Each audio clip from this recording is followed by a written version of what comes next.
ወዲ ምንም አታባብለኝ። አሁን እንደዚህ ስትረፈልፊ ላየሽ ሰው የተበደልሽ ነው የምትመስዪው። አሁን በዚህ ዱላ ሳላንቆራጠጥሽ ዘርበይ ከፊት ያቺ እህትሽ የት ሄዳ ነው? እኔ እንጃ እኔም አላየኋት። በመወሻከቱን ትተሽ ግቢና ቤቱን አሰናች። አላውቅም ቲና ነይ ወደዚህ። ታውቂያለሽ እንጂ ዴቪት እንዳለ ማመን አለማመን መብትሽ ነው። የት እንዳለ አላውቅም። እኔ እኮ ቤት መግባት ስለማልችል ነው። ሂጂና ጣሪልኝ። ምንድነው ማጣራልሽ? ታውቂያለሽ ማሚ በጣም ተናዳብኛለች። ቢያንስ ሂጂና ዴቪን ጥሪልኝ በእናትሽ። መቼም እንዳለች እንዴ ታዲያ አሁን የት ሄደች ልጄ? ቆይ ለምን ይዘሻት አልመጣሽም? ምን ነው የለችም አባባ ቅምጥል ትንሽ ጊዜ እዚህ አትሆንም። ምን ነው ልጅ ስትመጪ መንገድ ላይ ያቺ ብዳ አስደነገጠችሽ እንዴ?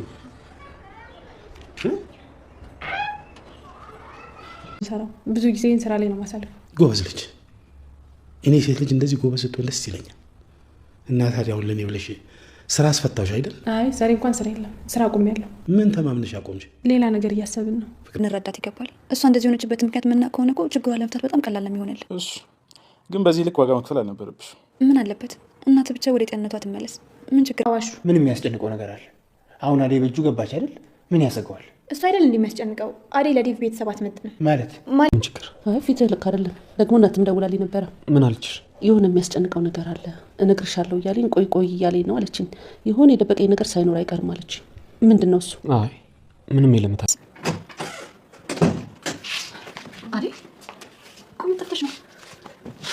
ምን ነው አዴ ችግር አለ እንዴ? ምን ነው አዴ አባባ ተናገሩሽ እንዴ? አይ እሳቸው አይደሉ። ታዲያ ማን ነው እንዴ? በምኮ እዚህ መጥቶ ነበረ። ችግር አለ እንዴ አዴ? አዎ ለልዬ በጣም ፈርቻለሁ። ዴቭ ልቡ ሳይቀየር አይቀር። ልቡ ሳይቀየር ማለት አልገባኝም።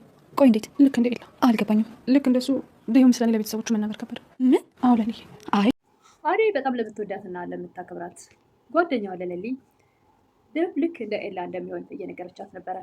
እኔ እንጃ ልክ አይደለም ሰሞኑን ተቀይሮብኛል እያለች ነበር።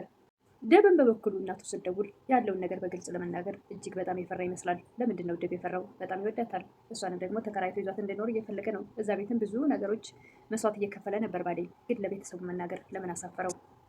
ልክ እንደ ኤላ ለቤተሰቡ መናገር በጣም ከብዶት እንደነበረው አሁንም ዴቭ እናቱ ስትደውል በግልጽ የሆነውን ነገር ንገረኝ ብትለው ሊነግራት ፈቃደኛ አይደለም። ሰላም ጤና ይስጥልኝ ወደና የተከበራችሁ መምህራን በሚያላችሁ ኢትዮጵያና ኤርትራ ናችሁ። እግዚአብሔር ይመስገን ደህና ነኝ።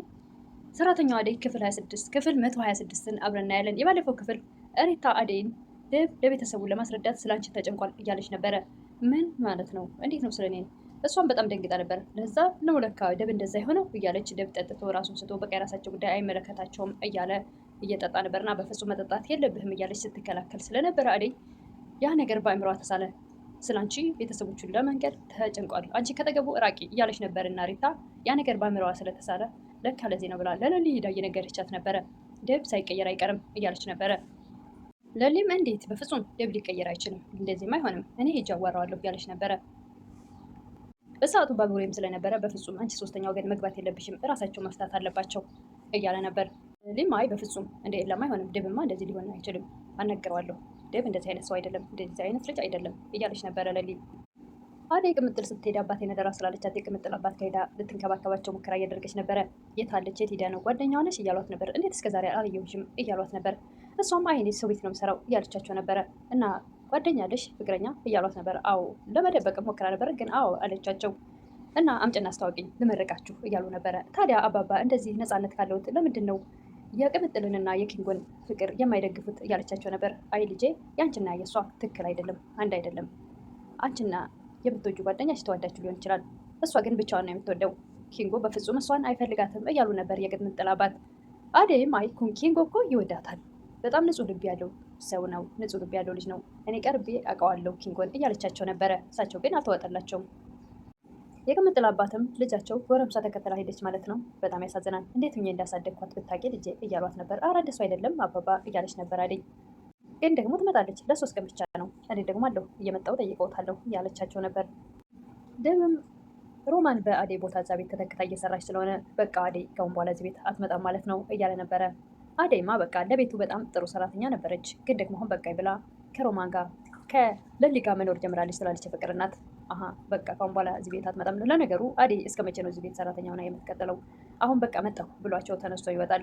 እንዴ አሁን አይደል የመጣው ተረጋጋ ትላለች የፍቅር እናት። ደብም አይ አደይ ማግኘት አለብኝ እሷን ላወራ ፈልጋለሁ ብሎ ጥሏቸው ይወጣል። ለሊም የባቡሬ እናትን ከልጇ ከባቡሬ ጋር ለማቀራረብ እጅግ በጣም ጥረት እያደረገች ነው። ልብስ እየቀያየረች አጭር ልብስ ለብሳ ስትሄድም እንዴ ምን ለመሆን ፈልገች ነው? ወንድ ፈልገች ነው? ይህ ከዚህ ብላ ድንጋይ ታነሳለች ሴትዮዋ። ሂጂ ልብስ ቀይሪ፣ ምን ለማለት ፈልገሽ ዘንጭ እንድታይኝ አትፈልጊም እያለች ለማግባባት እየሞከረች ነበር ለሊ። እሷም ቶሎ በፍጥነት ሄዳ ልብስ ቀይራ ትመጣለች። የአደይ እናትም እነደመቀ ወደ ክፍለ ሀገር ስለሄዱ ወደ ገጠር የአደይ እናት በጣም ተጨንቀዋል። የአደይ አባት ችግር እንዳያደርስባቸው በማለት በጣም ጭንቀት ውስጥ ናቸው። የአደይ እናትም ራሳችሁን ጠብቁ ልጆች እያሉ ነበረ። ቅምጥልና ኪንጎም ወደ ወንዝ ወርደው እጅግ በጣም ተደስተው እየተደሰቱ እርስ በርስ ውሃ እየተረጫጩ የሌለ የራሳቸው ዓለም ላይ ናቸው።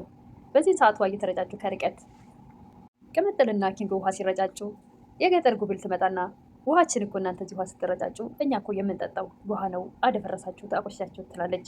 እንዴ ምን ማለትሽ ነው ብላ ቅምጥል በለመዳ ውሃ ልትለው ትፈልጋለች። አይ የኔ እህት እኔ እኮ ያልኩት ይሄ የወንዝ ውሃ አይደለም ምንጭ ነው፣ ይሄ የምንጠጣው ልቀዳ እኮ መጥቼ ነው ትላታለች። ቴና አደይን መንገድ ላይ አግኝታት ደብ የት እንዳለ ትነግርኛለሽ እያለቻት ነበር። አላቅልሽም፣ ምን አገባኝ እኔ ሲጀመር ደብ አንቺን አይፈልግሽም እያለቻት ነበር። እንደውስ አንቺ ምን አስጠየቀኝ፣ አሹ ጋር ልሂድ ብላ ወደ ቤት ትሄዳለች። አሹም እዛ ስትመጣ በዱላ እግሯን ይላታል። በዚህ ሰዓት ስትጫጫው የፍቅር እናት ብቅ ይላሉ። ምንድን ነው ምን ልትሰሪ መጣሽ ይላሉ እሳቸውም። እሷም የምትናገረው ግራ ይገባታል። አፏ እያያዛል ደጋግማ አንድ ቃላት ትናገር ነበር። የፍቅር እናትም በቃ ከዚህ ሂጂ ምንም ጉዳይ የለሽም ብለው ያስወጧታል። አሹንም ተጠንቀቃት፣ ይች ልጅ የሆነ ነገር ይዛ ወደዚህ የምትመላለሰው የሆነ ምክንያት ይኖራታል እያሉ ነበር። ሪታ ላደይ ከደብ መራቅ አለብሽ፣ የደብ ቤተሰቦች አንቺን ቤተሰብ አይመጥኑም፣ በፍጹም አንቺ ለሱ ቤተሰብ አትመጥኝም፣ አይደለም አንቺ ቴናም እኮ ቤተሰቦቿ ስለማይመጥኑ ነው እያለቻት ነበር።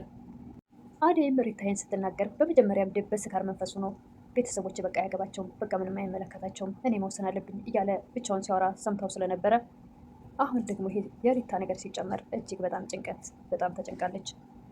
በቃ ደብ እንደ ኤላ መሆኑ ነው የሚለው ነገር በልቧ ተቀርጿል። ኤላ ነገር በአይምሮ ተስሎባታል። ለሊም በተደጋጋሚ የባቡሬን እናት ከልጃቸው ጋር ለማገናኘት ወይም ለማቀራረብ በጣም ጥረት እያደረገች ነው። እሳቸው ግን ካጠገባቸው ራቅ ሲል ልጄ በረከት ማን ወሰደብኝ፣ የት ሄድክብኝ ይላሉ። አጠገባቸው ሲመጣ ዘወር በል ከዚህ ደግሞ የመናባ ወንድ ነህ፣ ሴትነት ልትጠቀም ነው እያሉ ያባረሩታል። ባቡሬም እባክሽ ማዘሯ እኔ ልጅሽ ነኝ እያለ ቢጠጋቸውም በጭራሽ ላይ አልፈልግም ብለው በድንጋይ አንስተው ያሯሩጡታል። በፍጹም ሊያቀርቡት አልፈለጉም። ለሊም ደግሞ በጭራሽ አንተ ከጎን ይሁን እንጂ እኔ የሚረዳቸው ሰው የሚፈልጉ ይመስለኛል፣ ለማግባባት እሞክራለሁ እያለች በጣም ጥረት እያደረገች ነበር። ባቡሬም ለሊን እባክሽ ጉዳት እንዳታደርስብሽ፣ በኋላ ጸጸት ውስጥ እንዳታስገብኝ እያላት ነበር። ግድ የለህም አንተ ብቻ ከጎን ይሁን እያለች አሁንም ጥረቷን ቀጥላለች። አጭር በመልበስ ሽቶ በማርከፍከፍ ወደ እሳቸው ትሄዳለች። እሳቸውም ደግሞ ምንድን ነው የለበሽው አንቺ ደግሞስ ምንድን ነው የተቀባሽው ትላታለች። ሽቶ ነዋ አልወደድሽውም አላማረብኝም ትላታለች። ለሊ እንደዚህ ወንዶችን ለማማለል ነው እንደ መጣሽው እኔ ጋር እንዳለ እያለች በጣም ታፈጥባታለች። ለሊንም ቶሎ ብለሽ ሄደሽ ቀይሪ። ግን ስታያት ለሊን ሰላምዬ ነው የምትላት። እኔ ሰላም ነኝ እንዴ ለምለም ነኝ ትላለች። ማንም ሆኜ የራስ ጉዳይ፣ አሁን ይሄን አለባበስና የተቀባሽው ነገር በፍጹም አልፈልገውም ትላለች። ለሊም ይልቁንስ ወደዚህ እንደዚህ እንደሆንሽ ያለፍሽበትን ህይወትሽን ወይም ደግሞ የልጅሽን አባት ልትነግሪኝ ትችያለሽ፣ ምን አድርጎሽ እንደሆነ እያለቻት ነበር። ባሌን ወደዋለሁ ወዶ ነበረ ብላ ከጀመረች በኋላ ያንን ነገር ቶሎ ለመቀየር ትፈልጋለች። በእርግጥም እንደጎዳቸውና ወንድም የሚጠሉት በዛ ምክንያት እንደሆኑ ይገልጻሉ። መልሰውም ደግሞ ለመናገር በፍጹም አይፈልጉም። ሪታ ላሹ አደይ እና ደብ መቀራረባቸው በፍጹም ደስ አይልም። እንድትርቀው ንገራት እያለችው ነበር። ለምን ምን ሲባል ነው የምትርቀው? አንቺ ምን አገባሽ እያላት ነበረ። አይ በፍጹም ለቤተሰቦቹ አትመጥንም። የደብ አባት ማለት በጣም የተከበረ ነው። እናም ለዛ ቤተሰብ ልትመጥን አትችልም ይላት ትለዋለች።